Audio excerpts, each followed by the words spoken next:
Alhamdulillahi Rabbil Alamin. Wa afdalu salatin wa atammu taslim ala sayyidina Muhammadin khatimin nabiyyin wal mursalin wa ala alihi wa sahbihi ajma'in. Kata dia, dan wajib bagi segala Rasul alaihi mussalatu wassalam 4 perkara. Jadi kita masuk pada bahagian kedua daripada ilmu tauhid, iaitu ilmu akidah, bahagian akidah yang berkaitan dengan Rasul. Jadi setelah selesai akidah yang berkaitan dengan ketuhanan, kita masuk pula pada akidah yang berkaitan dengan kerasulan. Baik, dia kata dan wajib bagi segala Rasul alaihi mussalatu wassalam, semua Rasul yang diutuskan oleh Allah Subhanahu wa taala pada umat manusia, wajib kena ada 4 perkara. Dia kata wajib apa ni? Wajib akli, bukan wajib syar'i dah. Bukan wajib makna dia tinggal itu berdosa. Dah faham dah? Wajib di sini maknanya wajib akli, bukan wajib syar'i. Kerana wajib syar'i itu wajib kalau tinggal, kalau buat dapat pahala, tinggal dapat dosa. Tinggal akan diseksa. Itu wajib syarak. Wajib di sini wajib akli, macam dengan wajib sifat zat Allah Ta'ala, dan juga wajib sifat-sifat yang wajib bagi Allah Ta'ala. Jadi wajib pada akal dengan makna ma la yutasawwaru fil aqli wujud adamu, nah, ma la yutasawwaru fil aqli adamu. Itu makna wajib pada akal. Itu perkara yang tidak boleh diterima pada pandangan akal akan tiadanya. Dia mesti ada. Jadi maknanya 4 perkara ni mesti ada pada Rasul. Bukan makna tak ada salah satu tu Rasul berdosa, tak. Bukan makna itu, mesti ada. Ciri-ciri 4 ni kena ada pada Rasul. Dipanggil pada akalnya tak boleh terima. Kalau akal kita, kalau fikir, tak boleh terima pada pandangan akal kalau salah satu pada 4 perkara ni tak ada pada Rasul. Mesti kena ada. Bagaimana akal kita tak terima apabila pada pandangan akal kita tak terima kalau salah satu daripada sifat Allah Ta'ala yang 20 tu tak ada pada Allah, tak boleh terima. Mesti kena ada. Itu makna wajib di sini, makna mesti tetap pada zat Allah, pada zat Rasulnya 4 perkara. Mesti tetap, tak boleh terpisah, tak boleh ternafi daripada zat Rasulnya 4 perkara ni. Bila dia jadi Rasul, ada 4 perkara ni. Baik, apa bezanya di antara wajib akli? Wajib ni kedua-duanya wajib akli. Wajib pada zat Allah Ta'ala dan wajib pada zat Rasul. Beza dia, wajib pada zat Allah Ta'ala dipanggil wajib zati mutlak. Dipanggil wajib zati mutlak. Wajib pada hak Rasul alaihi mussalatu wassalam dinamakan wajib zati muqayyad. Zati muqayyad. Zati muqayyad. Allah Ta'ala wajib zati mutlaq. Apa makna zati mutlaq dengan zati muqayyad? Wajib zati ni mana wajib pada asal lagi. Maknanya zatiah bagi perkara itu wajib. Itu makna wajib zati. Wajib zatinya maknanya sifat Allah Ta'ala yang ada pada zat Allah Ta'ala itu dipanggil wajib zati. Wajib bangsa zat. Ini bangsa makna diri. Wajib yang berkait terus dengan zat Allah Ta'ala, dengan diri Allah, dengan zat Allah. Baik. Mutlak pula maknanya tidak ada kait. Tidak kait masa, semata-mata.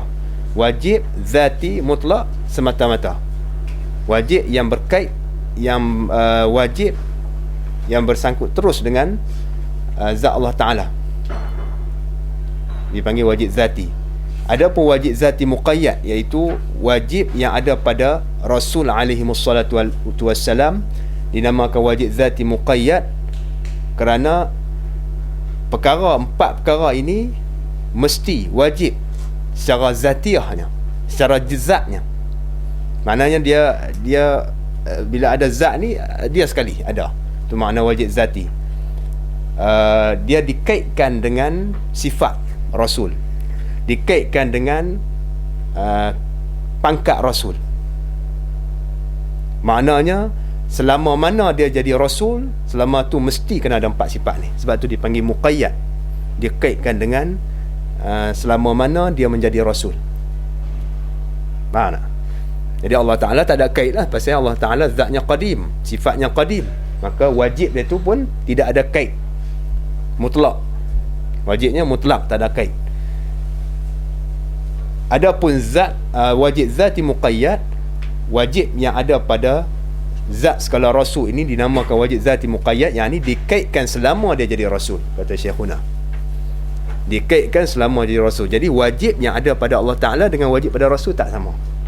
Jangan kita faham kata wajib daripada Rasul ni sama dengan wajib, pasal dua-dua wajib kan. Istilah wajib ni bila sebut pada Rasul, maknanya sama dengan Allah. Tak sama. Jangan salah faham. Tak sama sama sekali, kerana wajib yang ada pada Allah Ta'ala wajib zati mutlaq, wajib yang ada pada Rasul wajib zati muqayyad. Wajib dia ni sifat yang baru, tak sangkut. Sifat yang ada pada Allah Ta'ala wajib zati mutlaq tu qadim. Yang ada pada Rasul, pasal Rasul baru, dia barulah. Tapi pasal apa panggil wajib? Kerana benda tu mesti kena ada akal kita tak boleh terima. Dipanggil wajib kerana benda tu mesti tetap kena sabit pada zat Rasul. Bagaimana tetap dan sabitnya sifat Allah Ta'ala pada zat Allah Ta'ala. Begitu juga 4 perkara ni tetap sabit pada zat Rasul selama dia menjadi Rasul. Selama dia menjadi Rasul. Apabila kita andaikan dicabut pangkat Rasul, dibuang pangkat Rasul, maka hilang 4 perkara ni. Itu panggil muqayyad. Kita andaikan sekiranya dia pangkat Rasulnya dibuang daripada dia tak menjadi Rasul dah, maka 4 perkara ni tak ada. Maka tak jadi wajib dah 4 perkara ni. 4 perkara ni tak jadi wajib, diandaikan macam tu. Tu nak faham maksud muqayyad. Wajib zati dia lawan bagi wajib li ghairi. Dia ada wajib aridi ataupun wajib li ghairi. Wajib zati ni zatiah dia. Wajib tu ialah zatiah dia. Wajib tu ialah zati dia. Faham tak wajib zati? Tak faham ni. Kita tengok contoh yang kedua, wajib aridi. Ini wajib yang datang kemudian. Wajib zati ni dia tetap dah keadaan dia macam tu. Selama mana ada dia, itulah dia wajib. Contohnya macam sifat Allah Ta'ala. Allah Ta'ala qadim, sifat Allah Ta'ala pun qadim. Maka wajib dia tu selama-lama, sedia kala, senantiasa. Baik. Ada apa wajib li ghairi? Wajib aridi nama dia. Berbeza dengan lawan bagi wajib zati. Wajib tu datang kemudian. Sebelum ni dia tak wajib. Datang kemudian. Ataupun wajib dengan iktibar yang lain. Contohnya kita kata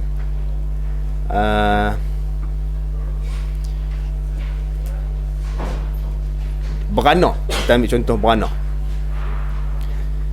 Beranak tu hukumnya harus pada akal lah. Mana benda boleh ada, boleh tak ada. Benda yang harus pada akal. Benda yang boleh ada, boleh tak ada. Atas ni takluk tanjizi hadis bagi qudrat Allah Ta'ala. Baik. Tetapi beranak tu boleh jadi wajib. Wajib beranak. Asal hukumnya beranak ni harus saja. Allah Ta'ala nak bagi seorang tu beranak ke tak beranak tak kira lah. Tetapi dengan iktibar yang lain, dengan kita pandang dari sudut lain pula, ataupun dengan ada sebab yang mendatang, baru datang dipanggil aridi, maka dia jadi wajib. Contoh dia apa? Dengan kita pandang pada ilmu Allah Ta'ala.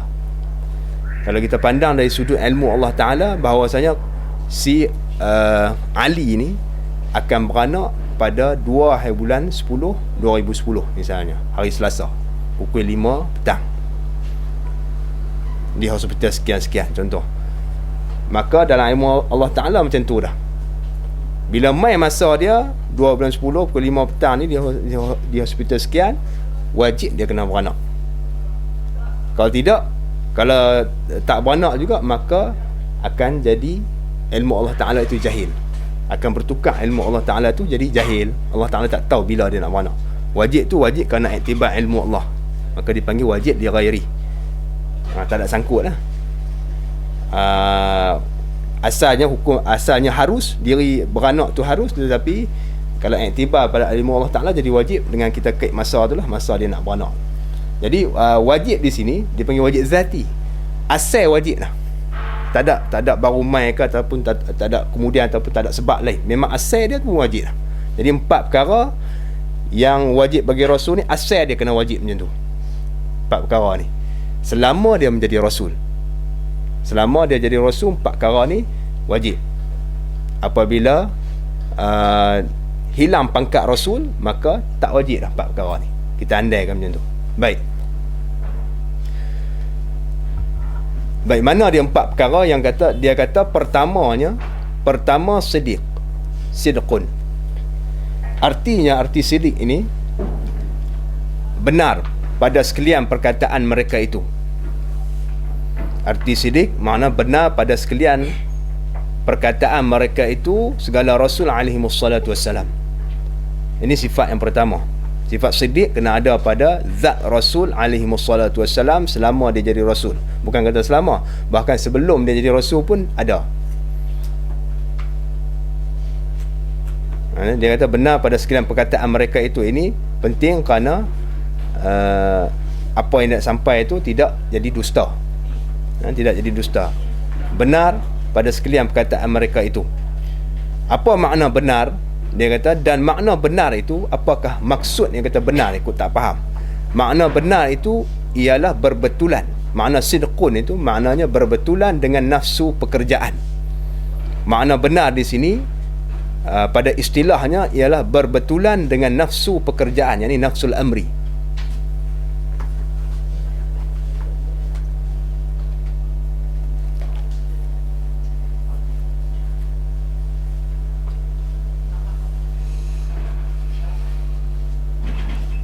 Makna benar di sini ialah berbetulan dengan nafsu pekerjaan, nafsul amri. Yani as-sidqu maknanya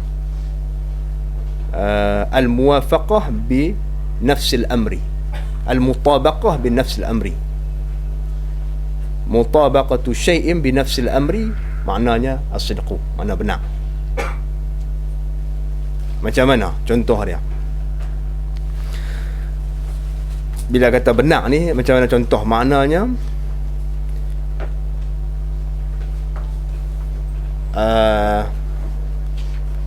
benda yang dikhabar, yang diceritakan, dia ada 2 benda di sini yang nak kata benar ni. Nak terbentuknya benar, kena ada gandingan nisbah 2 perkara, barulah hasil berbetulan sesuatu dengan nafsul amri, nafsu pekerjaan, yang ni mutabaqah bin nafsul amri. Mutabaqah ni, bila sebut mutabaqah, maknanya dia kena bertepatan. Bila sebut bertepatan, kena ada di antara 2 perkara, iaitu di antara benda yang berlaku dengan khabaran ataupun benda yang kita cerita. Benda yang kita cerita dengan benda yang berlaku kena bertepatan, baru dikatakan benar. Contohnya macam di kepala simpang tu, Mahathah tu, ada aksiden, bas dia langgar orang orang jalan kaki mati. Maka kawan kita balik cerita, kata tadi ada orang mati di kepala simpang tu, bas dia langgar, apa nama, bas 24 jim pergi langgar, apa nama, orang Arab mana tau, contohlah. Baik, maka kita pun dengar berita tu, kita tak boleh kata benar dan dusta lagi. Nak tahu benar dan dusta, kena pergi tengok sendiri. Pergi tengok sendiri tak ada apa, dia pembohong. Kalau pergi tengok sendiri, betul. Kita pergi pederas naik motor, pergi tengok, tunggu bas 24 jin duduk kepala simpang tu orang, lepas tutup kertas surat abang. Betul lah. Mana apa yang dikhabarkan tu dengan apa yang berlaku, dipanggil nafsul amri. Apa yang berlaku nafsu amri atau waqi' itu bertepatan, nama dia sidqun, benar. Itu maksudnya di sini. Baik. Maka wajib kita i'tiqadkan. Tafri'nya dia kata, maka wajib kita i'tiqadkan benar mereka itu segala rasul alaihi wassalatu wassalam, benar pada dakwa mereka itu. Wajib kita kena i'tiqad dalam hati kita pada sifat yang pertama ni, ada sifat benar mereka itu. Benar apa? Benar pada dakwa mereka itu akan nubuwah dan risalah. Benar mereka mendakwa diri mereka sebagai nabi dan rasul. Nabi dia dakwa, rasul dia dakwa kata diri dia nabi dan rasul. Maka kita sebagai orang yang beriman wajib kena i'tiqad benar pada dakwaan mereka itu. Sebab depa dakwa tu khabar. Dia cerita kata dia ni nabi dan rasul. Dan nabi dan rasul dia tu berbetulan dengan waqi', dengan apa yang sebenar, dengan perkara yang sebenar. Memang Allah Ta'ala iktiraf dia sebagai rasul dan lantik dia sebagai rasul dan nabi. Baik, balik kitanya kena i'tiqad pasal dia berbentuk, dia benda kepercayaan. Benda percaya ni dia tak syarat nampak, tetapi kena ada bukti. Dia tak syarat nampak dengan mata kepala baru percaya, tetapi walaupun percaya dia kena sertakan dengan bukti, baru kita percaya. Bukti yang akal kena terima benda ni, tak boleh tolak. Sebab tu dia kata wajib kita i'tiqadkan, kita pegang dalam hati kita, percaya dalam hati bahawa benar mereka itu pada dakwah mereka itu akan nubuwah dan risalah. Mana dia? Macam mana kita nak percaya benar pada dakwaan mereka itu? Pasal tiap-tiap dakwa perlu kepada hujah dan bukti pada membenarkan dakwaannya. Nabi dia kata aku ni nabi dan rasul kepada kamu, dia kata. Umat tak percaya apa kita baca dalam Quran. Umat-umat Nabi tu dulu tak percaya, kata macam-macam. Maka dia tunjuk mukjizat dia. Hampa tak percaya kata aku nabi rasulnya. Nabi Saleh dia keluar apa nama unta daripada bukit, keluar unta dengan anak unta tu. Tak percaya lagi dia kata. Buat syarat pula apa nama unta ni hari ni ayat telaga tu hampa makan, esok dia hampa tak boleh guna ayat telaga ni. Dia tak puas hati, lepas sembelih unta tu. Tak apalah, cerita Nabi Musa, dia mengaku depan Firaun kata dia dakwa kata dia adalah nabi dan rasul. Tak percaya, dia tunjuk mukjizat, tongkat dia jadi ulang, makan habis ulang-ulang yang ada pada ahli sihir Firaun. Dia tarik keluar daripada ni, bercahaya tangan dia. Dan berapa tanda-tanda mukjizat Nabi Musa tu banyak. Dia katok tongkat dia pada batu tu, pancanglah anak mata ayak daripada celah-celah batu. Begitu juga mukjizat Nabi Muhammad sallallahu alaihi wasallam. Bila dia dakwa kata dia sebagai rasul, maka bila puak Arab tanya apa bukti dakwa dia tunjuk. Dia boleh belah bulan, maka bulan terbelah. Bulan terbelah tu bukan sihir tak, bukan sihir tak. Orang Arab kata sihir. Orang Arab kafir ni dia kata tu sihir. Hang belah bulan tu memang nampak macam belah, benarnya tak terbelah pun. Nabi belah sungguh. Kalau sihir hanya penduduk Mekah saja nampak, mana dia pukau mata orang, dia pukau mata penduduk Mekah tu nampak macam terbelah. Dia ada. Kalau sihir ini tak. Kerana dikisahkan dalam sirah, apabila datang pengembara daripada negara lain, dari tempat lain, ditanya malam tu apa nampak bulan terbelah. Dia kata nampak bulan terbelah, pelik dia kata. Daripada yang mai daripada barat, mai daripada timur, ditanya setiap orang yang masuk kota Mekah, menunjukkan seluruh dunia pada tu nampak kata bulan terbelah. Mana bukan perkara sihir tak, benda betul. Kalau sihir hanya berlaku di Mekah saja. Jadi mukjizat tu ialah sebagai bukti dan tanda kenabian dan kerasulan seseorang yang menjadi rasul dan nabi, seorang yang dilantik menjadi rasul dan nabi. Itu bukti dia. Baik. Dia kata wajib kita i'tiqad benar mereka itu pada dakwah mereka itu akan nubuah dan risalah. Dan yang keduanya, benar pada barang yang menyampai mereka itu akan kita. Kita wajib kena i'tiqad dua. Satunya, kita i'tiqad benar segala rasul pada dakwah mereka itu menjadi nabi dan rasul. Yang kedua, wajib kita i'tiqad benar pada barang yang menyampai mereka itu akan kita, pada perkara-perkara yang disampaikan oleh mereka itu kepada kita. Apa dia? Yang disampaikan kepada kita daripada Allah Ta'ala, dan segala khabar mereka itu.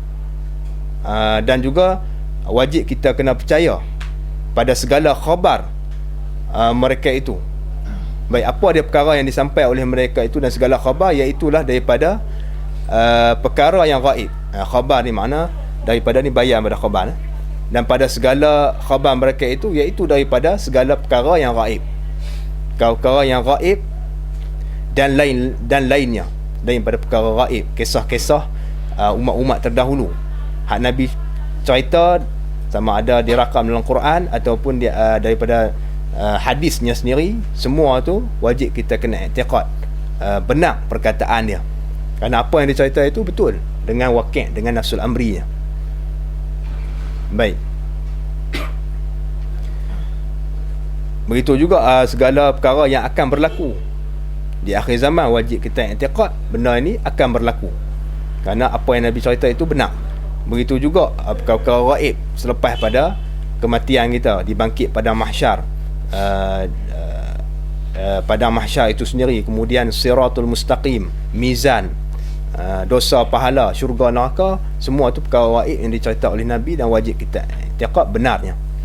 Baik, dan jika atas jalan selora sekalipun, jalan selora ni maknanya secara bergurau sekalipun, wajib kita kena i'tiqad benar Nabi itu.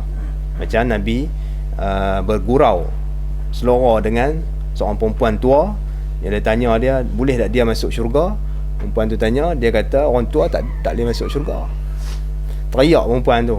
Maksudnya dia kata yang duduk dalam syurga tu bukannya orang tua, orang muda, orang umur 60 tahun tak ada dalam syurga, semuanya sama sebaya umur, awal 30-an. Awal 30-an. Baik,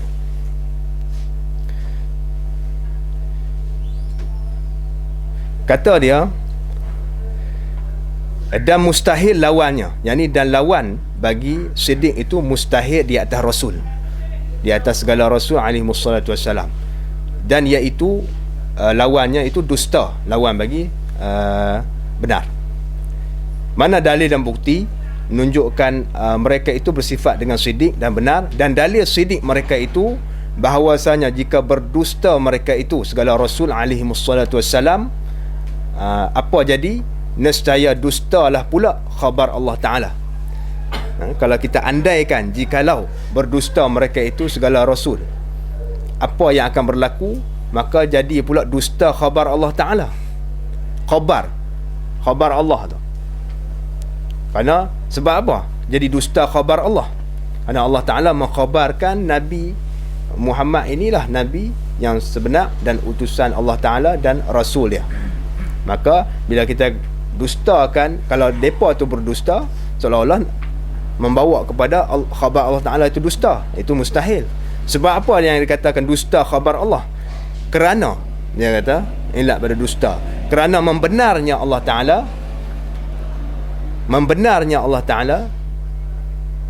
memperakui Allah, itu makna membenar, memperakui Allah Ta'ala akan mereka itu segala rasul.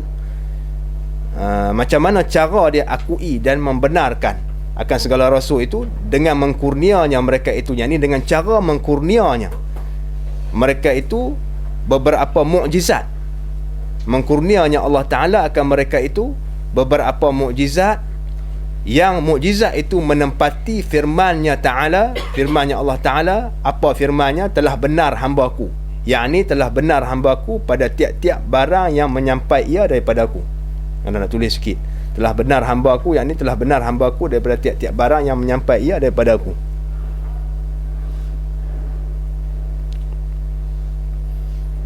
Itu sebab itu dalil dia. Jadi kalau kita kata segala rasul itu berdusta, macam jadi dusta khabar Allah. Kenapa? Kerana Allah Ta'ala membenarkan mereka itu dengan cara Allah Ta'ala kurniakan mukjizat pada Rasul sebagai bukti dan tanda dia itu Rasul dan Nabi bagi umat dia. Yang mana mukjizat ini seolah-olah macam Allah Ta'ala berfirman, bukan firman Allah lah, seolah-olah. Sebab tu dia kata menempati tu makna seolah-olah Allah Ta'ala berfirman kepada bila berlaku saja mukjizat, seolah-olahnya macam firman Allah Ta'ala mukjizat tu, seolah-olah macam firman Allah Ta'ala, iaitu firmannya, telah benarlah hamba aku pada tiap-tiap barang yang menyampai ia daripada aku. Contohnya kita kata bila Nabi seru kaum dia supaya beriman dengan Allah Subhanahu Wa Ta'ala, Nabi kaum dia tanya, mana bukti kata hang Nabi dan Rasul? Buktinya dia kata dia nak abang kata Allah Ta'ala nanti ada surat pelantikan, tak ada. Buktinya ni mukjizat. Dia tak kata ada surat pelantikan. Mana ada surat pelantikan? Buktinya mukjizat.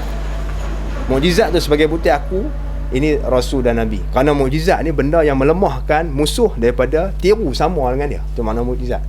Kena faham mukjizat tu benda yang mencarikan perkara yang mencarikan adat yang musuh tu ataupun orang lain, musuh ke tak kira, tak boleh buat sama dengan apa yang dibuat oleh Rasul. Itu makna mukjizat. Makna i'jaz, lemah daripada orang lain, daripada musuh untuk tiru sama dengan apa yang dibuat, apa yang buat oleh Nabi tu, daripada perkara yang mencarikan adat. Dia pun nak tiru tak boleh, nak buat perkara mencarikan adat sama dengan Nabi tak boleh, tak sama.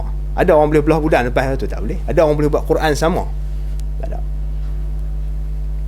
Jadi pada zaman tu, jadi seolah-olahnya mukjizat yang ada pada Rasul itu sebagai dakwa, sebagai hujah dan bukti yang menempati, yang seolah-olah Allah Ta'ala telah akui dan berfirman dengan katanya, telah benar hamba aku pada tiap-tiap barang yang menyampai ia daripada aku. Seolah-olahnya tu. Mana bila setiap kali Nabi tunjuk mukjizat dia, seolah-olahnya Allah Ta'ala kata, seolah-olahnya mukjizat tu macam satu kalau kita pandang dari segi simbolik balik mukjizat tu macam Allah Ta'ala firman, telah benarlah hamba aku pada tiap-tiap barang yang menyampai ia daripada aku.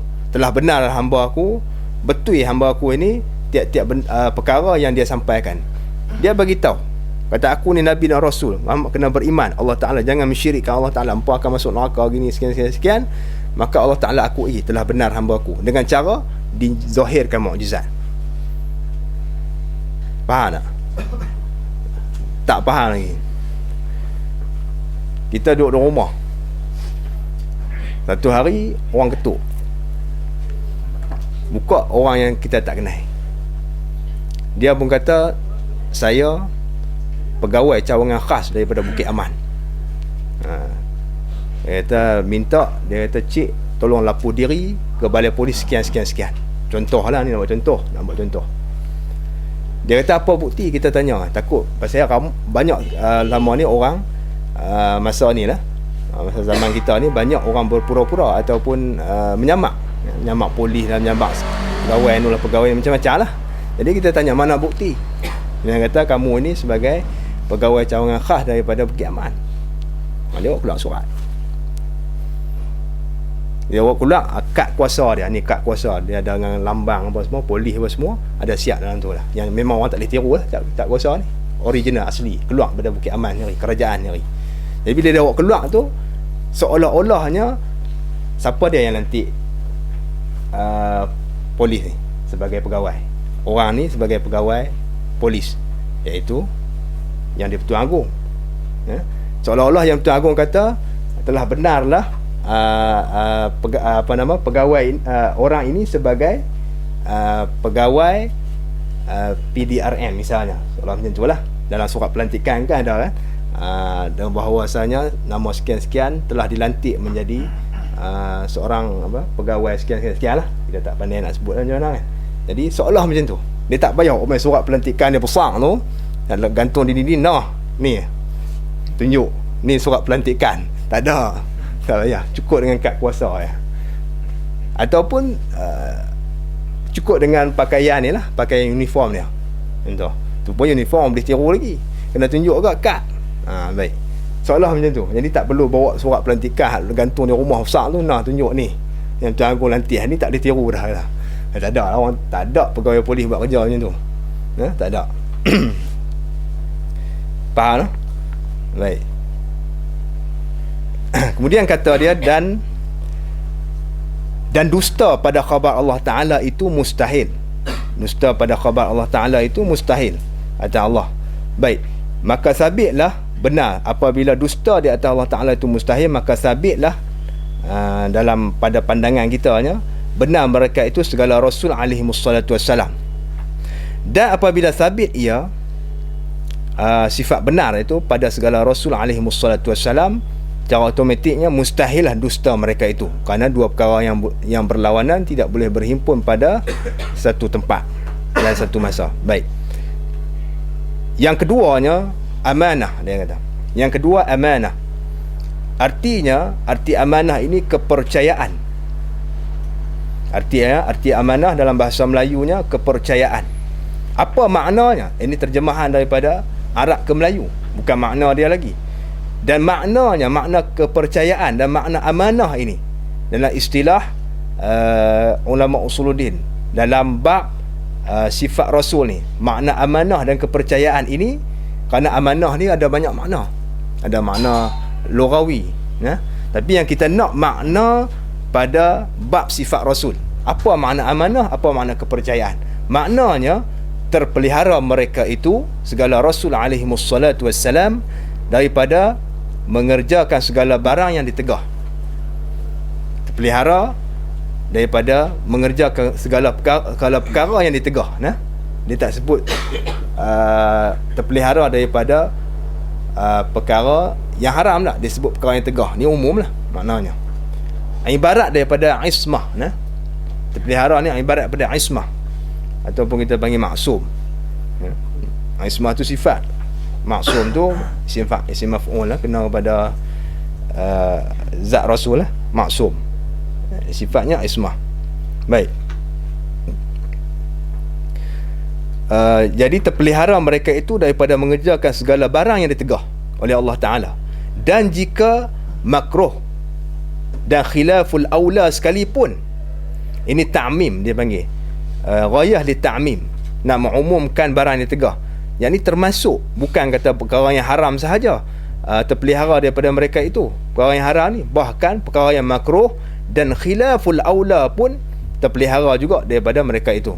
Makna tak berlaku sama sekali perkara makruh pada Rasul, dan juga tak berlaku perkara khilaful aula pun pada Rasul. Khilaful aula ni dia lebih rendah martabatnya daripada makruh. Contoh dia apa? Contoh kita masuk masjid kaki kanan, itu aulanya sunnah, sunnah. Tapi apabila masuk kaki kiri, maka dianggap khilaful aula, kerana tidak ada nas tegahan di situ, masuk dengan kaki kiri, maka dianggap sebagai khilaful aula. Walau pada hak Rasulnya khilaful aula itu benda yang ditegah daripada bab apa? Bab min babi hasanatil abrar sayyiatil muqarrabin. Bab hasanatil abrar sayyiatul muqarrabin. Hasanatul abrar sayyiatul muqarrabin, kebaikan yang dibawa oleh orang abrar, orang yang banyak buat kebaikan, kebajikan, ibadat, ialah sebenarnya sayyiatul muqarrabin. Hasanat tu kebaikan yang dibuat oleh orang yang banyak buat kebaikan, buat ibadat, buat taat, ialah sayyiatul muqarrabin. Tengok tinggi tak tinggi terang mana kan? Ialah dosa bagi orang yang hampir dengan Allah Ta'ala, dianggap macam dosa. Makna tingginya pangkat di sisi Allah. Baik.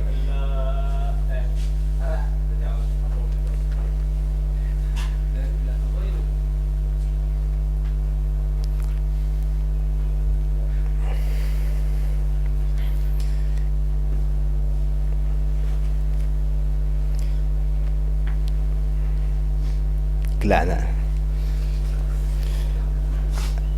Baik, dan maknanya terpelihara mereka itu daripada mengerjakan segala barang yang ditegah. Dan jika makruh dan khilaful aula sekalipun, yang ni wayah ta'mim Pada kata ya, barang yang ditegah, sama ada barang yang ditegah itu haram ataupun makruh ataupun khilaful aula, itu dipanggil ta'mim. Ya. Baik. Ta'mim lagi pada zahir dan batin. Ta'mim pada terpelihara tu pula. Ta'mim pada terpelihara. Terpelihara pada zahir dan terpelihara pada batin. Ya, takluk situ takluk pada terpelihara. Terpeliharanya pada zahir. Contohnya macam pada zahir ni zahir Rasul. Ya, seperti dia minum arak. Terpelihara pada zahir. Yang ni zahir dosa lah. Zahir barang yang ditegah. Pada zahir ni zahir barang yang ditegah. Zahir barang yang ditegah. Barang yang ditegah. Kalau tulis itu jelas sikit, zahir barang yang ditegah. Seperti minum arak, berzina dan sebagainya.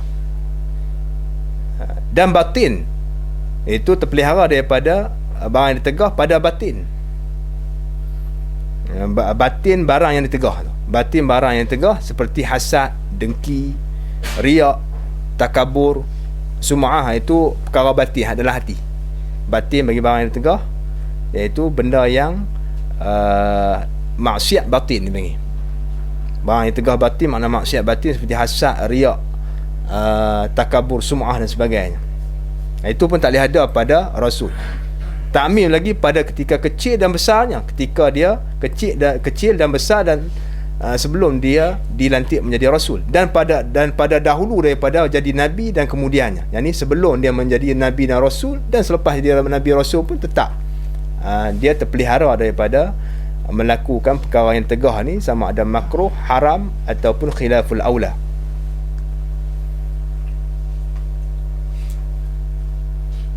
Baik. Inilah yang dimaksudkan dengan kata ismah. Baik. Kemudian kalau kita tengok dalam hadis-hadis Nabi dalam hadis Nabi sallallahu alaihi wasallam, dalam hadis Nabi, dalam hadis Bukhari, hadis Muslim, Kutubus Sittah, kita terjumpa hadis yang menceritakan Nabi kadang-kadang berwuduk. Dalam kitab-kitab fiqh, ya, lebih-lebih lagi Nabi berwuduk sekali berwuduk hukumnya makruh, ataupun Nabi wuduk dua kali pun makruh juga. Wuduk makna ambil sekali lah, wuduk dua kali hukumnya makruh. Dia kena bagi ganjil 3 kali. Dan juga ada juga kalau dalam hadis kita baca Nabi qada hajat berdiri. Nabi minum air pun berdiri.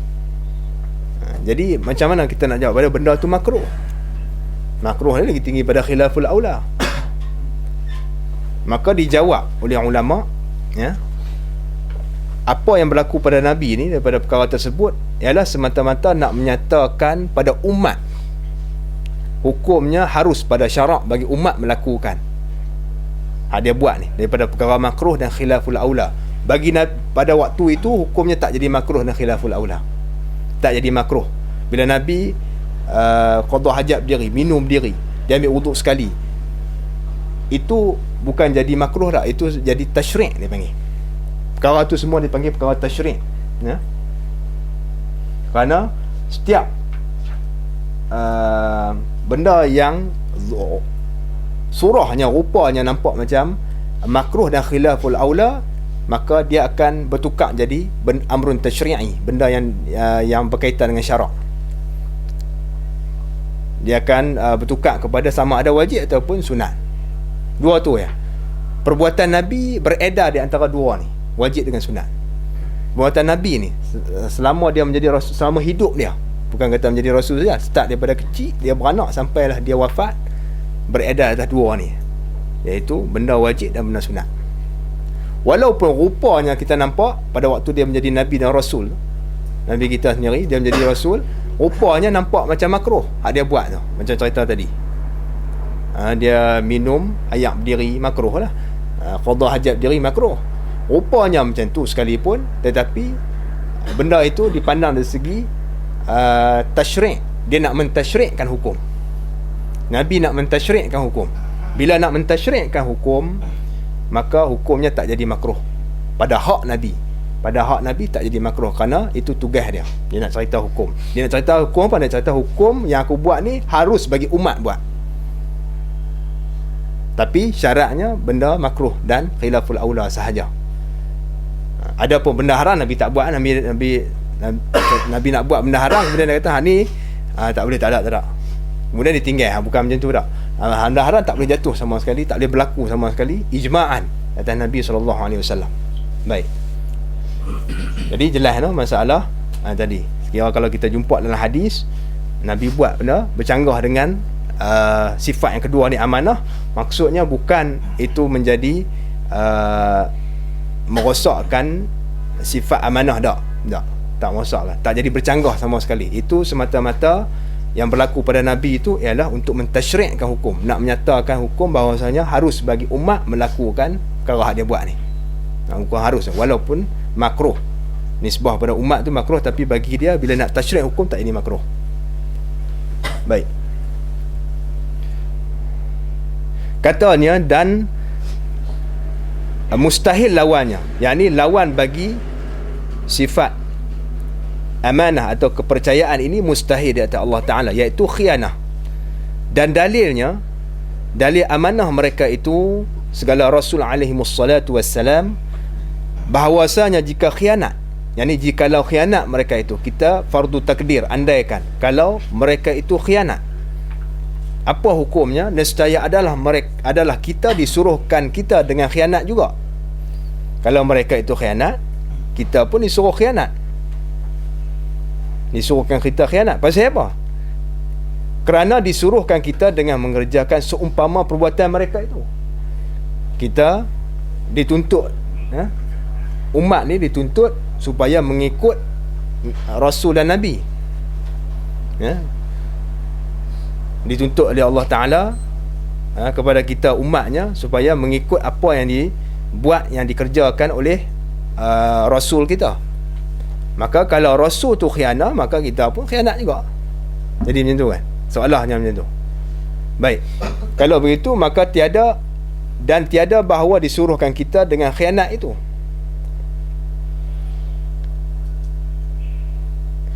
Padahalnya dia kata, dan tiada bahawa disuruhkan kita, ini kita nak batalkan balik, dan tiada bahawa disuruhkan kita umat ini dengan khianat. Sebab apa? Kerana tiada menyuruh Allah Ta'ala dengan kejahatan sekali-kali. Allah Ta'ala tasyri', dia tak suruh umatnya melakukan kejahatan. Allah Ta'ala apabila dia utuskan Rasul, diturunkan kitab tu semua untuk kebaikan, bukan untuk kejahatan tak. Jadi bercanggah dengan perintah Allah Ta'ala supaya supaya umat dia melakukan kebaikan dengan melalui utusan dia, dengan apa yang kita andaikan tadi, Nabi dan Rasul khianat, maka kita jadi khianat. Kerana apa? Kerana mengikut sifat Nabi dan Rasul. Apabila dia khianat, kita khianat, maka jadi bercanggah pula dengan perintah Allah Ta'ala supaya tidak melakukan kejahatan. Ini bercanggah. Bila bercanggah itu tak boleh diterima pada akal sama sekali. Kalau begitunya, maka sabitlah bagi Allah Ta'ala, bagi segala Rasul alaihimussalatu wassalam sifat amanah ini. Baik. Yang ketiganya dia kata tabligh. Ini sifat perkara yang tiga yang wajib pada hak Rasul alaihimussalatu wassalam, tabligh namanya. Artinya, arti tabligh ini menyampaikan barang yang disuruhkan mereka itu, segala Rasul alaihimussalatu wassalam, dengan menyampaikan kepada makhluk, pada umat manusia ni, jin, manusia dan jin. Kalau Nabi kitanya dan juga yang lain, Nabi makhluk ni maknanya manusia dan jin lah, umum. Dia tak sebut manusia saja, pasal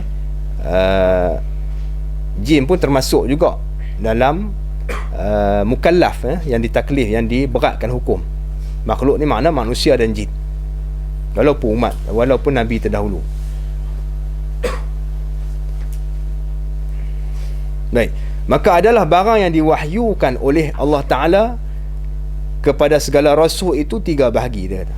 Sifat yang ketiga ni ialah menyampaikan barang yang disuruh oleh mereka itu, yang disuruh akan mereka itu oleh Allah Ta'ala, dengan menyampaikan tablighu ma umira bi tablighihi, nah.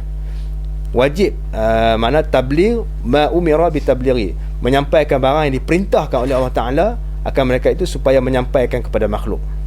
Maka dia kata di sini adalah barang yang diwahyu oleh Allah Taala kepada segala rasul itu ada 3 bahagi. Dia kata ada 3 bahagian. Ada 3 macam. Baik.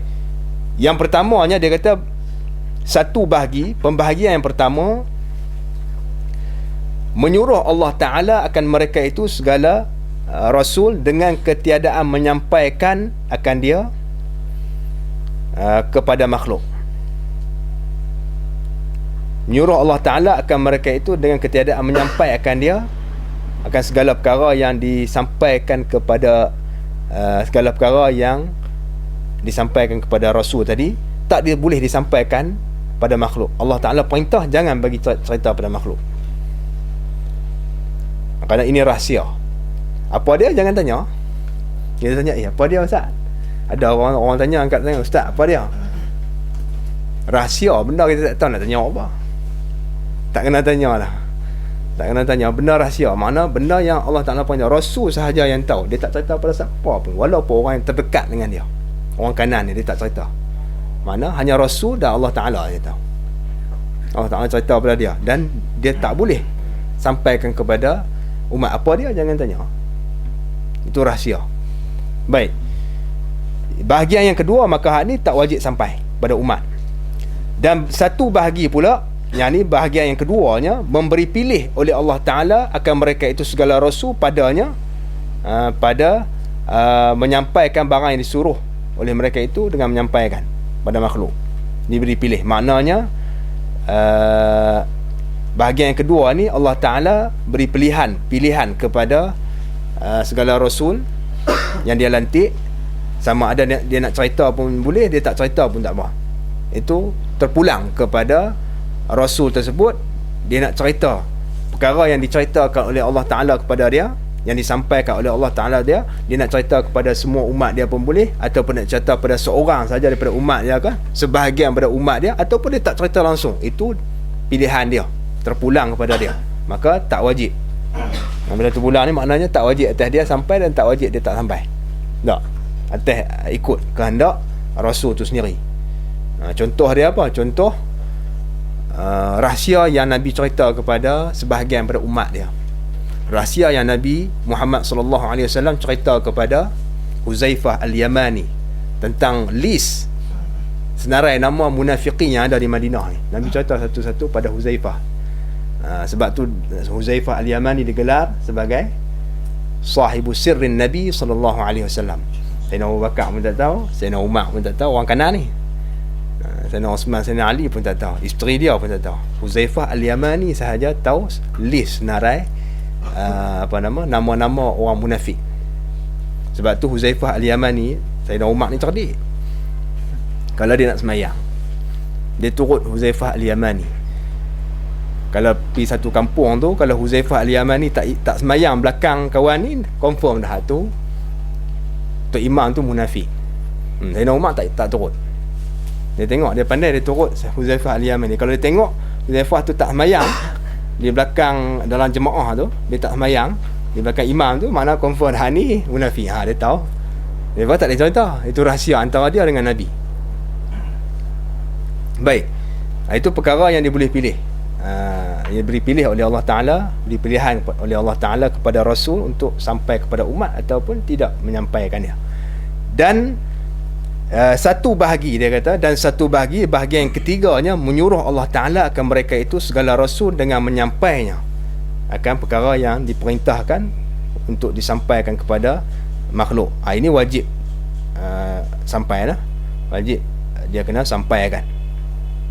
Mana mesti pada akalnya disampaikan segala perkara yang diperintah oleh Allah Ta'ala kepada mereka itu untuk menyampaikan kepada makhluk, pada umat dia. Baik. Maka telah menyampaikan mereka itu akan dia kepada makhluk. Apabila disuruh oleh Allah Ta'ala menyampaikan segala perkara yang diperintah, maka telah menyampaikan mereka itu akan dia. Kerana apa? Kerana tabligh ini perkara yang wajib pada akal. Akal kita tak boleh terima kalau mereka tak sampaikan perkara tersebut. Baik. Dan tiada menyembunyi mereka itu daripadanya akan suatu. Tiada menyembunyi mereka itu segala rasul daripadanya, daripada makhluk akan suatu pun, daripada perkara yang diperintahkan untuk sampai kepada makhluk itu. Baik. Dan mustahil lawannya. Yani dan lawan bagi sifat tabligh ini mustahil di atas segala rasul alaihi wassalatu wassalam, iaitu lawannya menyembunyikan barang yang tersebut itu. Yani menyembunyikan barang yang disuruh mereka itu dengan menyampaikan dia kepada makhluk. Dia sembunyikan. Itu mustahil. Akal tak boleh terima lah. Maknanya mustahil ini akal kita tak boleh terima kalau rasul ni sembunyikan perkara yang diperintahkan supaya disampaikan kepada makhluk. Mana dalilnya? Dan dalil dan bukti yang menunjukkan bahawa sifat tabligh itu mesti dan wajib pada hak segala rasul alaihi wassalatu wassalam. Dia kata bahawasanya al-hal wa syan, jika menyembunyi mereka itu, yani jikalau menyembunyi mereka itu, kita andaikan jikalau menyembunyi mereka itu segala rasul akan suatu daripada barang yang disuruhkan mereka itu dengan menyampaikan dia sembunyi. Apa jadi? Apa natijahnya? Natijahnya nescaya, ni jawab bagi jika. Nescaya adalah kita disuruhkan kita dengan menyembunyikan ilmu pula. Kerana sebab apa? Kerana disuruhkan kita dengan mengikut mereka itu segala rasul. Kita diperintah ikut rasul. Kalau rasul sembunyikan perkara tersebut, maka kita pun sembunyi juga, sembunyi ilmu. Baik. Kalau begitu, maka tiada sah bahawa disuruhkan kita dengan menyembunyikan ilmu. Tiada sah disuruhkan kita dengan menyembunyi ilmu. Sebab apa? Kerana orang yang menyembunyi ilmu itu dikuntuki akan dia. Kuntukikan. Bahasa macam tu. Mana dikutukkan. Bahasa dia jadi payah nak baca. Dikuntukikan, yang ni dikutuk akan dia oleh Allah Ta'ala. Dikutuk oleh Allah Ta'ala akan dia, orang yang sembunyi ilmu ni, bagaimana sebut dalam hadis. Baik. Maka sabitlah bagi mereka itu segala rasul, yang ni sabitlah bagi mereka itu segala rasul sifat tabligh ni. Apabila mustahil, apabila perkara ini bercanggah, jadi kita disuruhkan supaya menyampaikan ilmu, tapi kalau menyembunyikan ilmu tu masuk dalam mal'un ataupun dikutuk, maka kita kembali balik pada dalil, maka mestilah Nabi itu bersifat dengan tabligh, dengan menyampaikan, kerana dalil yang tersebut tadi. Baik. Dan apabila sabit ia tabligh itu, nescaya mustahil lah menyembunyikan. Apabila sabit ia tabligh, mustahil lah di atas segala rasul itu sifat menyembunyikan. Baik. Yang keempatnya fatanah. Sifat yang keempat artinya cerdik. Arti fatanah cerdik. Baik. Apa makna cerdik? Yakni dia taswir masalah cerdik ni, ataupun kita panggil bijaksana. Dengan sekira-kira taswir masalahnya, taswir makna cerdik di sini, dengan sekira-kira ada pada mereka itu segala rasul alaihi wassalatu wassalam kuasa atas menghentikan perkataan segala lawan. Ada pada mereka itu kuasa atas menghentikan perkataan segala lawan, yakni mematahkan perkataan lawan. Nak kata cerdik tak cerdik ni, sekadar mana yang dikatakan fatanah ataupun bijaksana ni yang ada pada rasul, iaitu sekira-kiranya ada pada mereka itu kemampuan, kuasa dapat mematahkan perkataan lawan itu, dan berhujah akan mereka itu, iaitu lawan. Ada kemampuan untuk berhujah dengan lawannya dan membatalkan segala dakwa mereka itu yang batilah. Dan yang ketiganya dapat mematahkan hujah lawan yang batil, yang salah. Itu yang dimaksudkan dengan fatanah ataupun bijaksana, cerdik. Baik. Kerana bila dia dakwa menjadi rasul dan nabi dan rasul, tentulah akan diajukan segala soalan. Maka sebagai seorang rasul, untuk tarik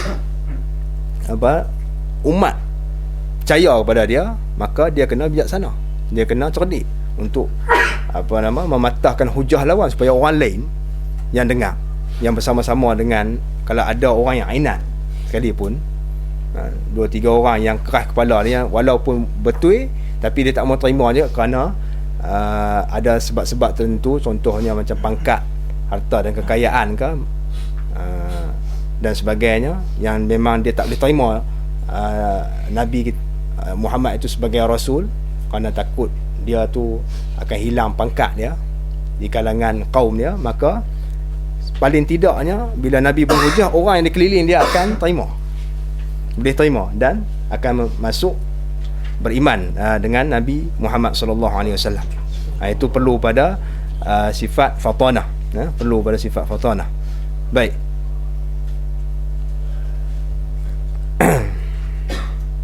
Kata dia, dan mustahil lawan dia. Yang ni, dan lawan bagi sifat fatanah ini mustahil di atas segala rasul alaihi wassalatu wassalam, iaitulah bodoh, dia kata. Baik. Dan dalil fatanah itu bahawasanya jikalau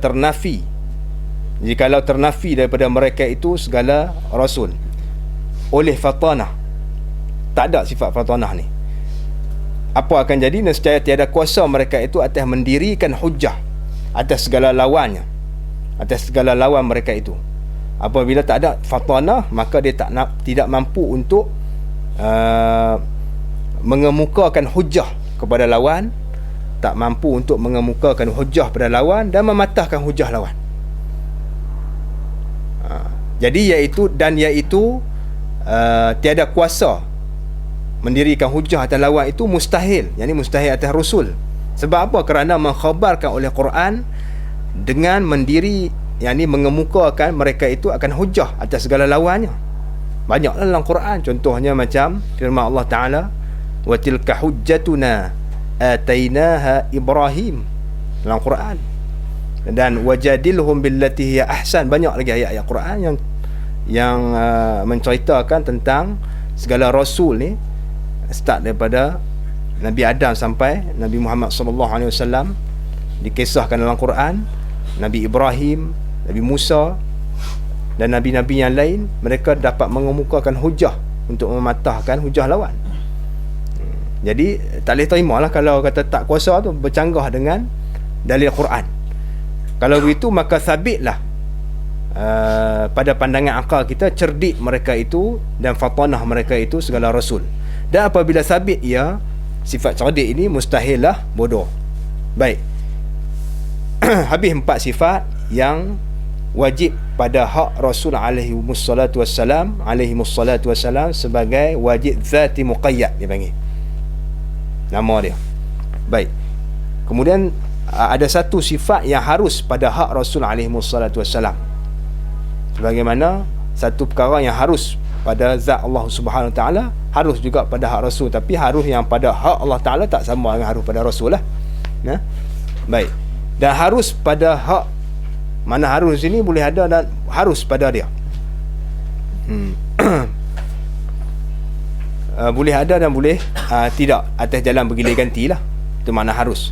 Dan harus pada hak segala anbiya dan rusul alaihi wassalatu wassalam. Hak dengan makna zat. Harus pada hak, yang ni pada zat segala anbiya dan rusul alaihi wassalatu wassalam, pada tubuh badan dia. Harus pada hak, pada zat, pada tubuh badan segala anbiya dan rasul alaihi wassalatu wassalam, segala anbiya dan rusul. Eloknya segala nabi dan rasul lah, pasal anbiya dan rusul tu jamak lah, segala tu jamak pula, 2 kali jamak. Eloknya kita kata pada hak segala nabi dan rasul. Eloknya macam tu lah, tapi tak apalah, boleh juga. Kalau nak palui lagi, mana segala nabi dan rasul alaihi wassalatu wassalam. Kalau tak, buang segala tu. Pada hak anbiya dan rusul alaihi wassalatu wassalam. Harus pada hak, pada zat, pada tubuh badan anbiya dan rusul alaihi wassalatu wassalam. Harus satu saja, iaitu segala sifat manusia yang tiada mengurangkan qadar mereka itu yang maha tinggi.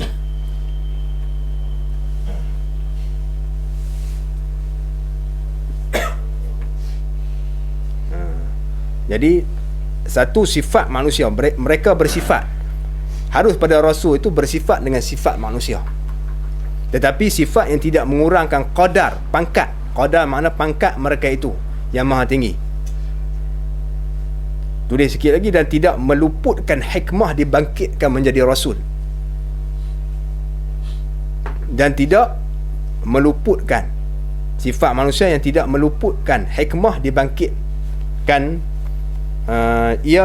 dibangkitkan dia menjadi Rasul. Contohnya seperti penyakit yang menyebabkan umat lari daripada dia dan menghindarkan diri daripadanya. Itu tak boleh ada pada Rasul. Sakit boleh, tapi tak boleh ada penyakit yang ada pada Rasul tu umat tak mau rapat. Contohnya penyakit badan dia tu berulat ke, itu tak boleh terima. Walaupun dicerita dalam kisah-kisah sirah Al-Anbiya itu semua Israiliyat.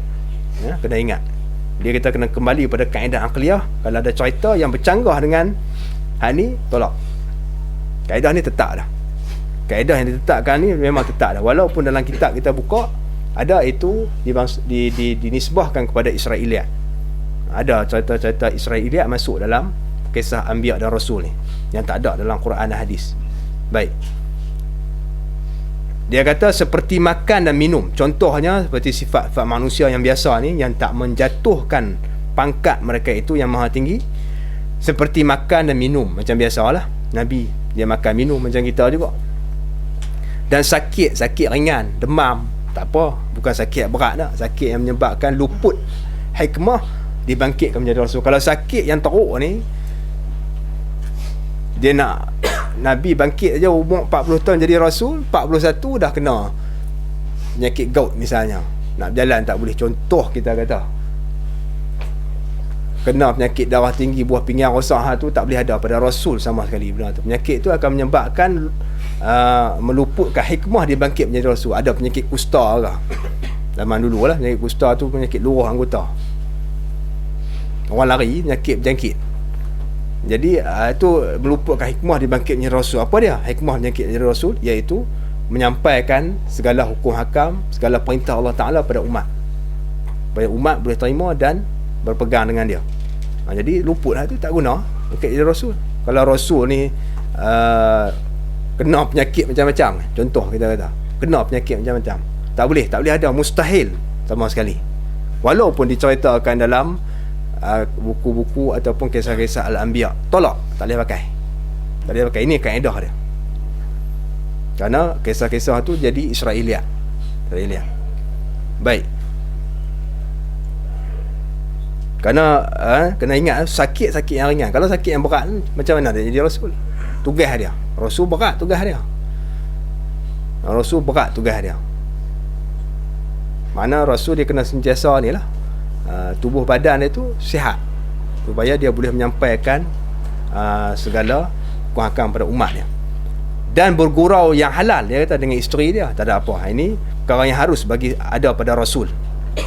Baik, maka tiada bersifat mereka itu dengan tafriqnya, maka tiada bersifat mereka itu dengan sifat ketuhanan. Ini tafriq pada di atas mafhum, dia panggil tafriq di atas mafhum, katanya segala sifat manusia, sifat manusia yang tidak mengurangkan pangkat. Jadi kita faham di situ secara mukhalafahnya, secara mafhum mukhalafah lah, kaedah usul fiqh. Kalau kita faham secara mafhum mukhalafah, apabila dia bersifat-sifat manusia, maka tiada bersifat mereka itu segala Rasul alaihimussalatu wassalam dengan sifat ketuhanan. Satu.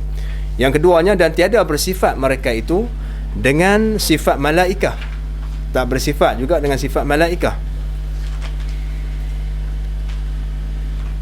Contohnya seperti tiada makan, ini sifat malaikah, dan tiada tidur. Ini dua sifat daripada sifat-sifat malaikah. Ni panggil sifat apa ni? Panggil sifat apa? Orang panggil sifat apa ni? Tiada makan dan tiada tidur. Dia panggil sifat salbiah bagi malaikat. Sifat salbiah bagi malaikat. Pasal dimula dengan tiada. Tak makan, tak minum, tak jantan, tak betina, tak laki, tak perempuan. Itu semua sifat yang ada pada malaikat, dia panggil sifat salbiah dia. Sifat yang tak layak dengan malaikat itu, makan minum tak layak dia, tak makan minum. Dia buat daripada nur. Dan dia tak jantan, tak betina lah. Tak laki, tak perempuan.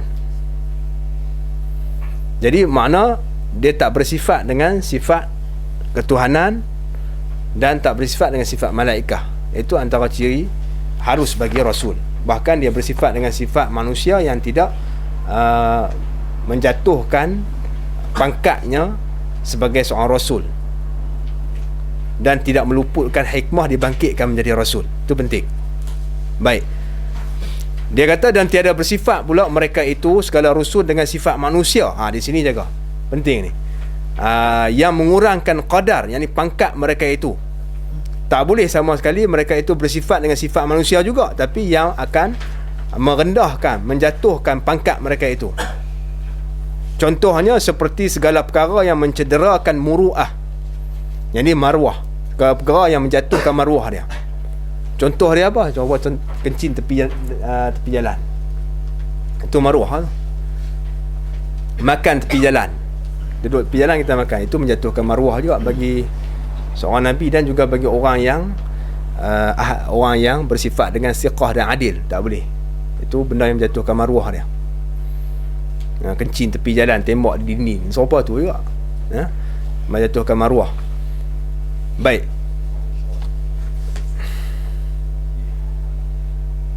tengok nombor 1, dia kata qauluhu muru'ahnya. Apa makna? Ada ta'liq sikit. Artinya kemukaan dan kemanisan, dia kata. Kemanusiaan.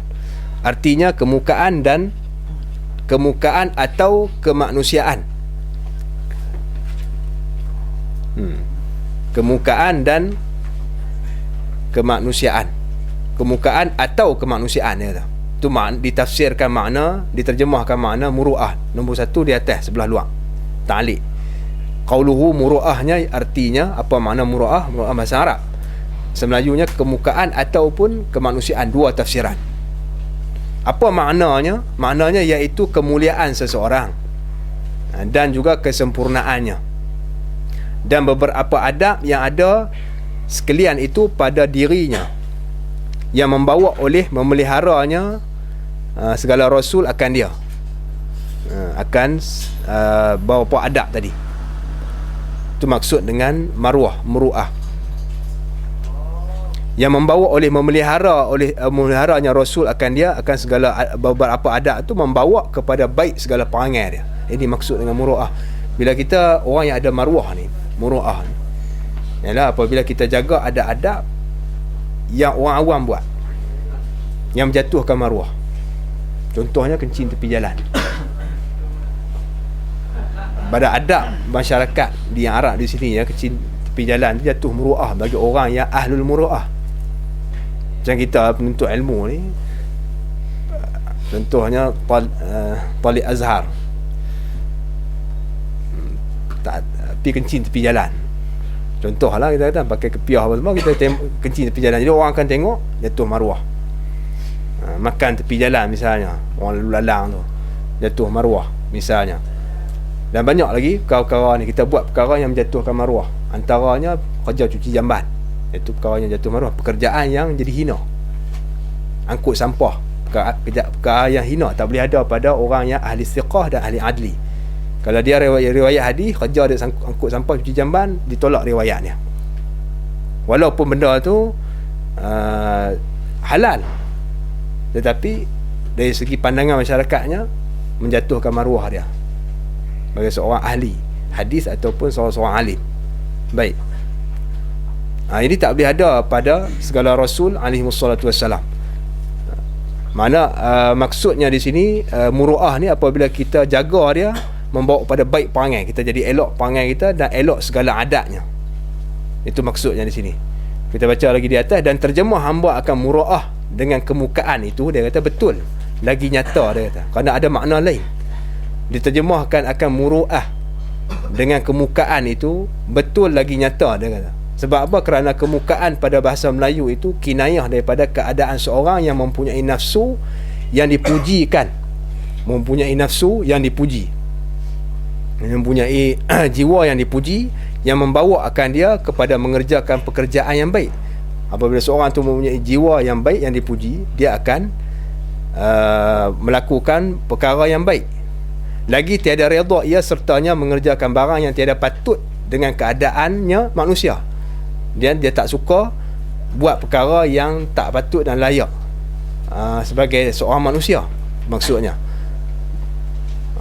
Maka iaitulah dia kata kemukaan itu ditafsirkan tadi ain muru'ah pada bahasa Arab, ialah diri muru'ah pada bahasa Arab, ya. Maksud muru'ah pada bahasa Arab tu sama.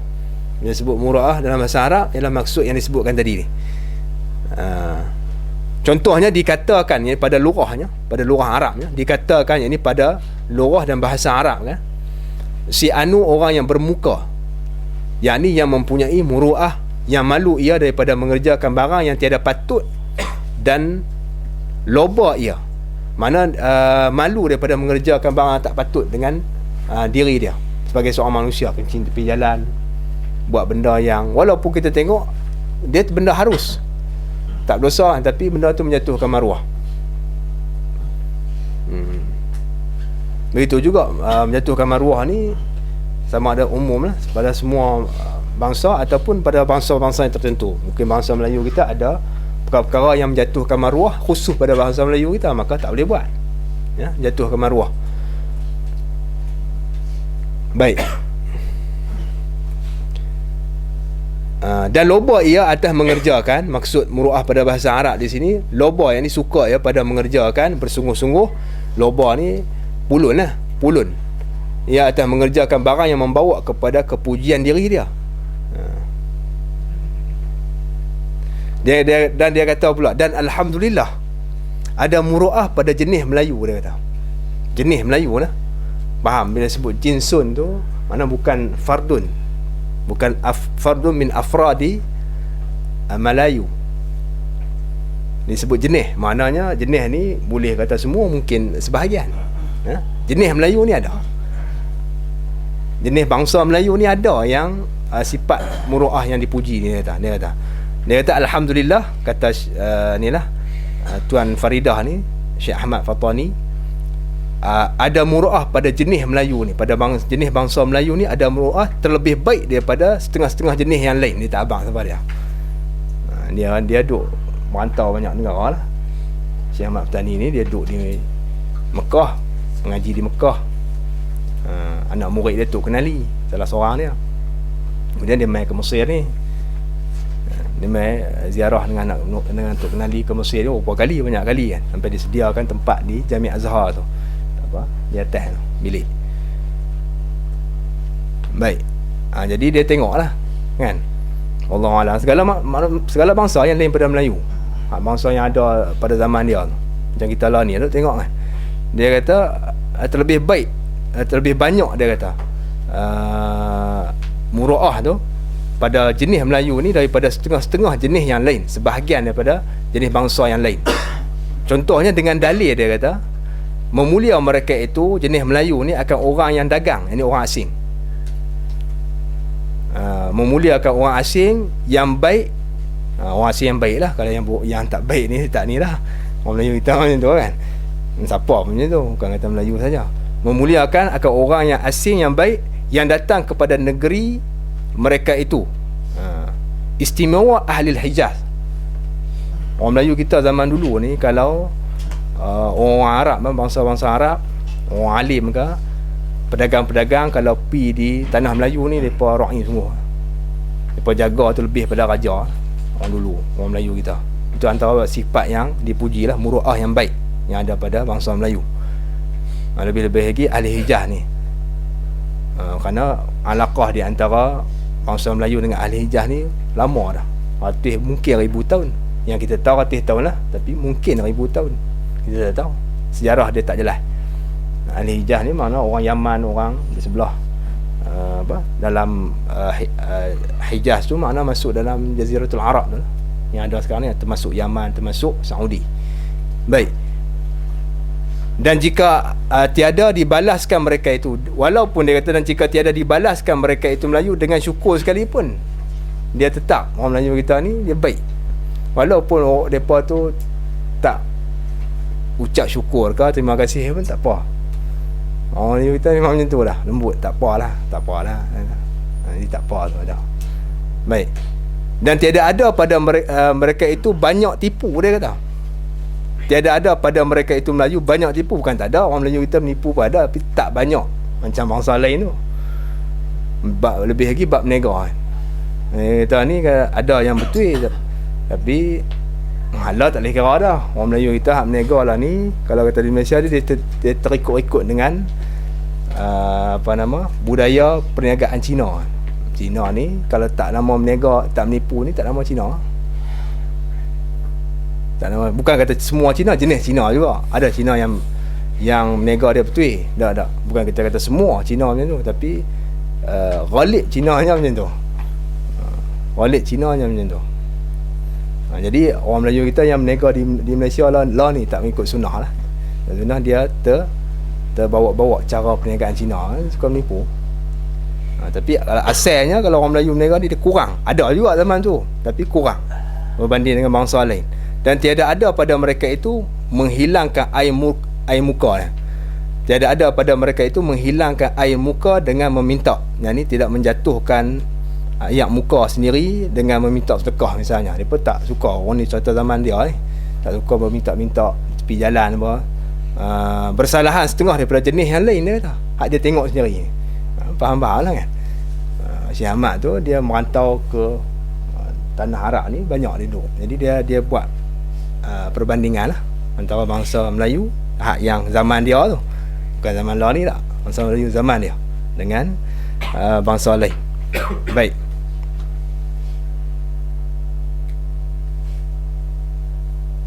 Kemudian dia kata, dan kemukaan ini lain daripada wijahah. Dia kata wijahah ni ada juga satu lagi makna wijahah, bukan yang pada bahasa Arabnya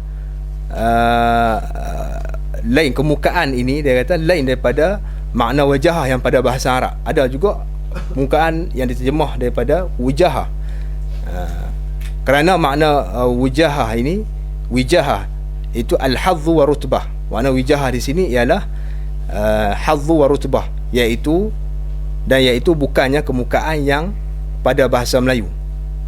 Bukan maksudnya di sini tak. Maksud kemukaan yang di atas itu adalah muru'ah. Bukan maksud wujahah dengan makna al-hadzu wa rutbah itu pangkat. Hadzu wa rutbah makna ketinggian ni lah. Wijahah ni maknanya ketinggian pangkat dia. Baik, bukan maksud di sini. Maka tertolaklah dengan demikian itu iktirad setengah manusia akan tafsir hamba akan muru'ah dengan kemukaan. Baik, maka berkata ia kemukaan itu terjemah wijahah pada bahasa Arab. Adapun tafsir hamba akan muru'ah dengan kemanusiaan, artinya keadaan seorang itu manusia yang sempurna, maka itu terlebih nyata kerana sya'an manusia, keadaan kelakuan manusia yang sempurna itu bahawa bersifat ia dengan segala perkara barang yang tersebut pada makna muru'ah itu. Itu tafsiran yang kedua lah, wallahu alam. Baik, masuk balik di dalam dia kata, dan seperti segala perkara yang mencederakan muru'ah tak boleh ada pada segala Rasul alaihimussalatu wassalam, walaupun perkara ini harus hukum dia.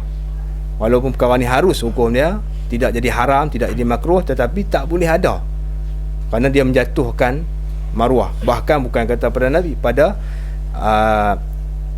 orang yang bersifat dengan adil, sama ada riwayah, lebih-lebih lagi ada riwayah, orang ada riwayah dan juga ada syahadah, tak kira lah, dua adil, riwayah pada riwayat hadis dan ada syahadah pada menjadi saksi nikah ke, saksi di mahkamah dan sebagainya. Syarat adilnya ialah tidak melakukan dosa besar dalam hidup dia, tidak mengekalkan dosa kecil yang boleh menyebabkan jadi dosa besar. Ada dosa kecil tapi tak apalah, dia tak kekalkan, dia boleh selesaikan dosa kecil itu dengan perkara-perkara kebajikan, ambil semayang dan sebagainya. Dan yang penting sekali, yang ni orang tak banyak yang tak perasan, tidak melakukan perkara yang menjatuhkan maruah dia, walaupun perkara harus. Macam kita tahu 3 benda ni baru ada adil. Kalau tidak, tak ada. Baru dinamakan seorang tu adil. Baik. Begitu juga lebih-lebih lagi pada Rasul lah. Lebih-lebih lagi pada Rasul alaihimussalatu wassalam, tak boleh ada perkara yang menjatuhkan maruah dia dan mencederakan, mencarikan maruah seorang Rasul. Dan ketiadaan sejahtera. Begitu juga contoh bagi perkara yang mengurangkan pangkat dan martabat seorang Rasul, itu ialah ketiadaan sejahtera daripada tiap-tiap barang yang meliarkan tulis ini akan umat ataupun akan makhluk, akan umat ataupun akan makhluk. Ketiadaan sejahtera yang ini tidak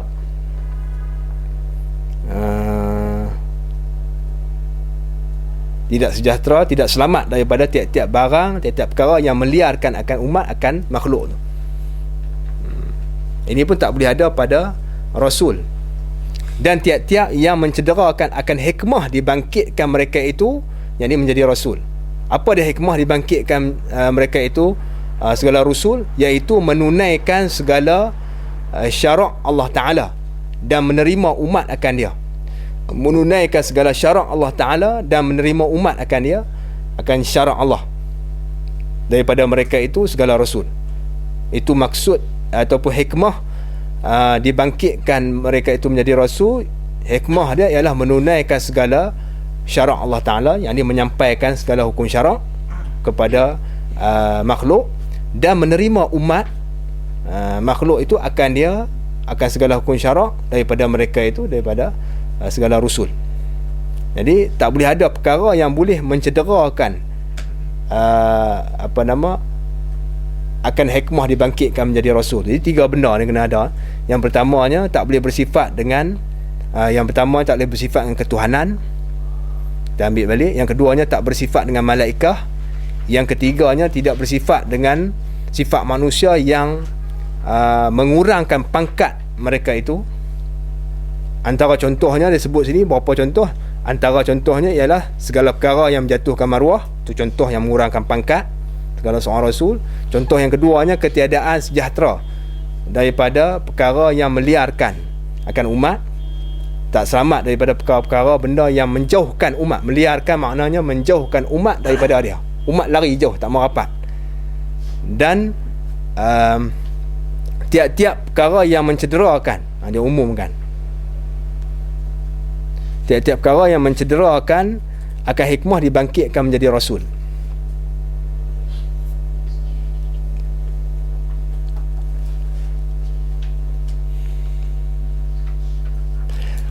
Zahirnya di sini kita tengok balik ibarat.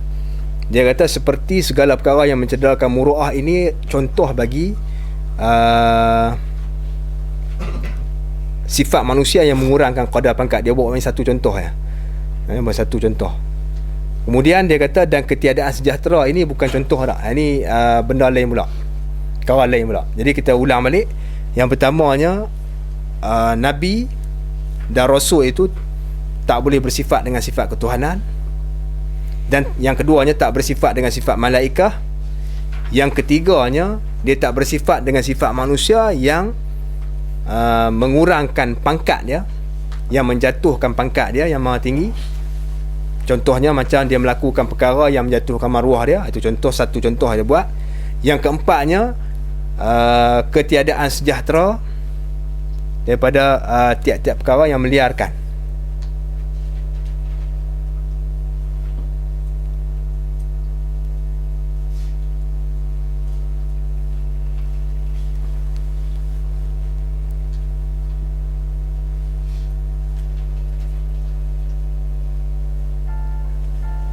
Ketiadaan sejahtera daripada tiap-tiap yang meliarkan, dan tiap-tiap yang mencederakan akan hikmah dibangkitkan.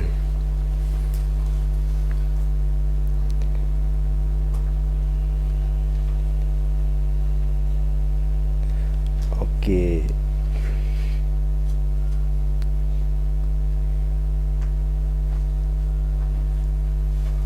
Jadi yang ibarat sini keliru sikit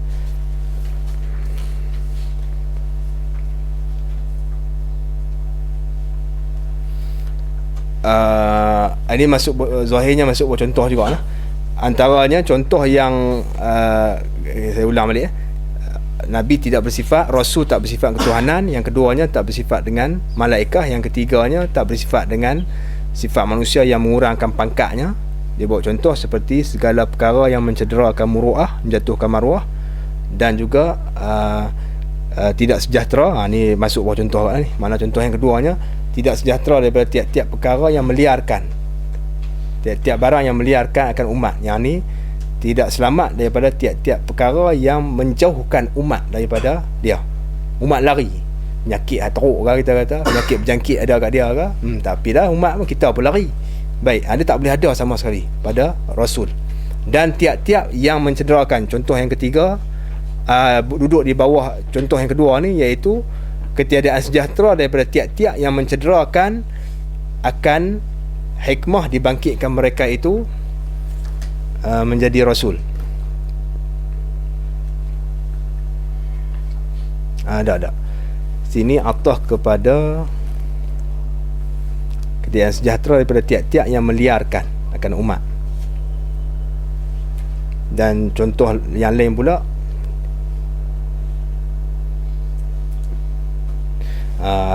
sini tiap-tiap yang mencederakan ni atah kepada atas balik, segala perkara yang mencederakan atah situ. Yang ni seperti tiap-tiap, takdir kalamnya seperti tiap-tiap, dan seperti tiap-tiap yang mencederakan. Macam itulah. Jadi dan tiap-tiap ni atah pada atas sana balik. Maknanya segala perkara yang mencederakan muruah, satu. Contoh yang pertama. Contoh yang kedua, ketiadaan sejahtera daripada tiap-tiap barang yang meliarkan akan umat. Contoh yang kedua. Contoh yang mengurangkan pangkat dia dah. Contoh yang ketiganya ialah seperti tiap-tiap perkara yang mencederakan akan hikmah dibangkitkan mereka itu menjadi Rasul. Itu yang ketiga. Jadi tiga contoh di sini di bawah. Tidak bersifat mereka itu dengan sifat manusia yang mengurangkan qadar dan pangkat mereka itu. Baik. Contoh dia, dia bawa contoh, dia atas contoh pula. Contoh kepada perkara yang mencederakan akan hikmah dibangkitkan mereka itu menjadi Rasul. Seperti makan, contoh yang menjatuhkan maruah. Dia buat contoh yang pertama, contoh yang menjatuhkan maruah, contoh yang tidak sejahtera daripada tiap-tiap yang meliarkan akan umat dan mencederakan hikmah dibangkit menjadi Rasul. Contoh dia kata seperti seperti makan pada jalan. Ini perkara yang menjatuhkan maruah dia, tak boleh ada pada Rasul. Makan pada jalan ini ialah contoh bagi perkara yang mencederakan maruah dia. Dan cedera akal, yang ni gila ke, ataupun putih wayar sikit ke, tak gila penuh, itu semua tak boleh ada, masuk di bawah contoh bagi tidak sejahtera daripada tiap-tiap barang yang meliarkan. Jadi bila orang cedera akal ni, orang tak rapat dah, wayar juga kan. Orang cedera akal tak boleh ada pada Rasul sama sekali. Baik, Rasul wajib kena ada sifat fatanah dan kekurangan nasab, keturunan yang tidak baik, bukan daripada keturunan. Ini tak boleh ada juga kekurangan nasab dia panggil, yang menyebabkan umat ni tak menghormati dia. Nasab ni cukup penting. Kalau orang tak ambil berat bab nasab ni, keturunan orang akan ingat sampai mati. Anak cucu yang menanggung derita sebab nasab yang kita tak jaga. Contohnya zina. Ini benda yang merosakkan nasab. Zina ni perkara yang merosakkan nasab satu-satu keluarga tu. Bila berlaku zina sampai ke anak cucu, maka orang kampung ke, orang yang tahu sejarah ni, mereka akan tak pandang tinggi dah, pandang rendah pada orang yang zina, walaupun anak cucu dia tak bersalah, tapi tetap. Sebab tu Nabi, keturunan semua Rasul dan Nabi ni tak ada langsung daripada keturunan zina, tak ada, bersih keturunan mereka ni. Keturunan Rasul dan Nabi ni semua daripada keturunan yang bersih, tak ada langsung bercampur dengan dipanggil sifahul jahiliyah, zina yang tak dibenarkan oleh syarak, walaupun syarak yang qadim. agama yang qadim. Tak boleh ada sama sekali zina. Baik, dan kampuh, yang ni kampuh tak pasti maknanya, saya tak ingat.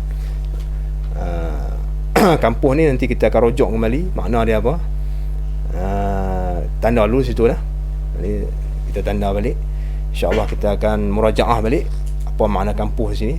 Dan takabur tak boleh ada juga pada seorang rasul, ya. Ini antara perkara yang menjauhkan manusia daripada mendekati rasul. Takabur ni, sifat ni tak boleh ada pada rasul. Dan buta, begitu juga penyakit yang menyebabkan cedera. Hikmah dibangkitkan rasul menjadi seorang rasul. Kerana bila dia buta, susah dia nak sampaikan hukum syarak kepada umat. Begitu juga sopak. Penyakit sopak ni penyakit berjangkit. Umat tak akan rapat lah kalau ada penyakit sopak. Dan penyakit pecah belah, dia kata. Bukan penyakit pecah belah umat dah. Pecah belah anggota badan, penyakit kusta. Penyakit kusta. Dia panggil pecah belah anggota badan. Penyakit kusta ni dia akan, mula dia akan buka merah, kemudian dia akan buruk hitam tu meneluruh anggota. Tu penyakit zaman dulu. Zaman lah ni boleh kata tak ada dah, ganti dengan penyakit AIDS. Zaman lah ganti dengan penyakit AIDS. Penyakit kusta tak ada ubat, dia kena kuarantin. Orang penyakit AIDS pun lah ni tak ada ubat, kena kuarantin juga. Tapi tak teruk lah sama orang penyakit kusta ni, ada segi kuarantinnya. Baik, semua ni tak boleh ada pada segala Rasul alaihi wassalatu wassalam. Apa yang kita dengar dalam kisah-kisah Anbiya, dalam Qasasul Anbiya, dalam kitab-kitab Qasasul Anbiya misalnya, yang tu contohnya macam kisah Nabi Ayub. Kisah Nabi Ayub dikisahkan dalam sebahagian kitab Qasasul Anbiya. Nabi Ayub tu dia kena penyakit tu, sampai anak dia pun lari, bini dia pun lari. Anak lari, bini lari. Berapa tahun menderita penyakit, memang penyakit kudir buta. Ni cerita dalam tu. Maka penyakit tu dusta sama sekali. Dusta. Walaupun kita dengar kecil-kecil tu buku-buku cerita kisah Anbiya yang diterjemahkan ada di sekolah-sekolah ataupun di perpustakaan, dikisahkan macam tu. Tak boleh pakai, tolak terus. Kita dulu pun pegang macam tu juga lah. Kesian Nabi Ayub, dia sebagai pengajaran lah kan, cerita budak-budak ni. Dah itu semua dusta Israeliah. Kerana apabila kita kata dia ada penyakit, anak dia pun lari, bini lari, umat lari, dia akan mencederakan hikmah dibangkitkan menjadi rasul. Kalau katalah 10 tahun rugi, umat lari. Kalau kata baik lepas tu pun umat jadi jadi rasul, pun penyakit kudir buta penuh badan, macam mana orang nak terima? Tak boleh terima sama sekali. Macam tu tak boleh terima lah. Memang Nabi Musa, Nabi Ayub ada penyakit, tapi bukan penyakit yang akan menyebabkan umat lari pada dia, ada. Bukan macam tu lah. Itu sebagai itu saja. Penyakit tu tak membawa kepada luput, ya? Kalau bawa kepada mencedera dan luput hikmah dibangkit menjadi rasul, maka tak boleh terima. Ini kaedah dia. Kalau ada perkara yang boleh mencedera, 3 perkara disebut sini ni, kita tengok. Kalau ada perkara ni kita dengar dalam buku-buku cerita ke, yang bercanggah dengan kaedah di sini, maka tak boleh guna. Kita kena kembali kepada kaedah ni balik. Banyak kisah Qasasul Anbiya tu dalam buku-buku yang sumber dia tu banyak dia menggunakan, dicampur aduk dengan perkara Israeliat. Israeliat ya, dicerita oleh ulama-ulama Israel dulu. Dalam kitab Taurat dimasuk dalam ni, dalam cerita dalam Quran, dalam kisah Islam ni. Jadi benda tu tak, kita dah ada kaedah dia dalam ilmu usuluddin, kita guna kaedah ni, ya. Baik,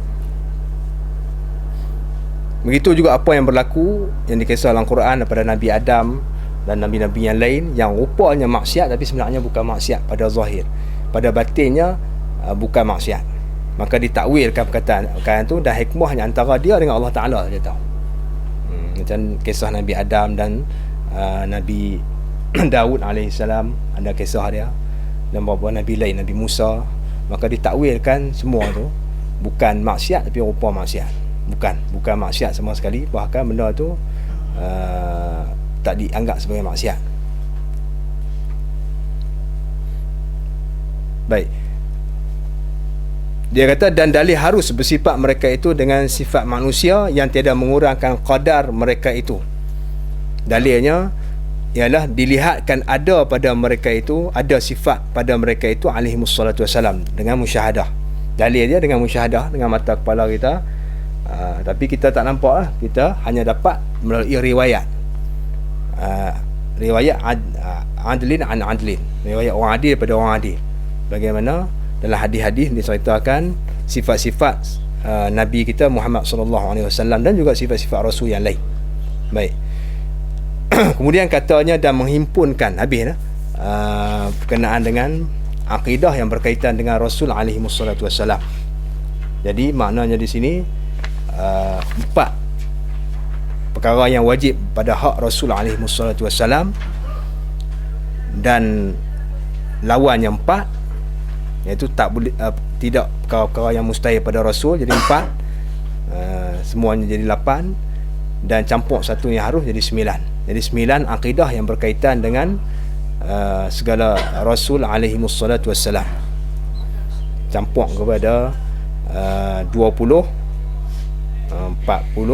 20 yang wajib dan 20 yang jadi istihalah mustahil di atas Allah Ta'ala, dan satu yang harus jadi 41, campur 9, jadi semuanya 50 akidah yang wajib kita kena belajar dan i'tiqad serta dengan mengetahui dalil setiap satunya. Baik, kemudian katanya dan menghimpun segala makna sifat ini semuanya oleh 2 kalimah la ilaha illallah Muhammadur Rasulullah. Baik, kita berhenti di sini dulu. InsyaAllah kita sambung esok pada katanya dan menghimpunkan segala makna sifat ini. Wallahu subhanahu wa ta'ala.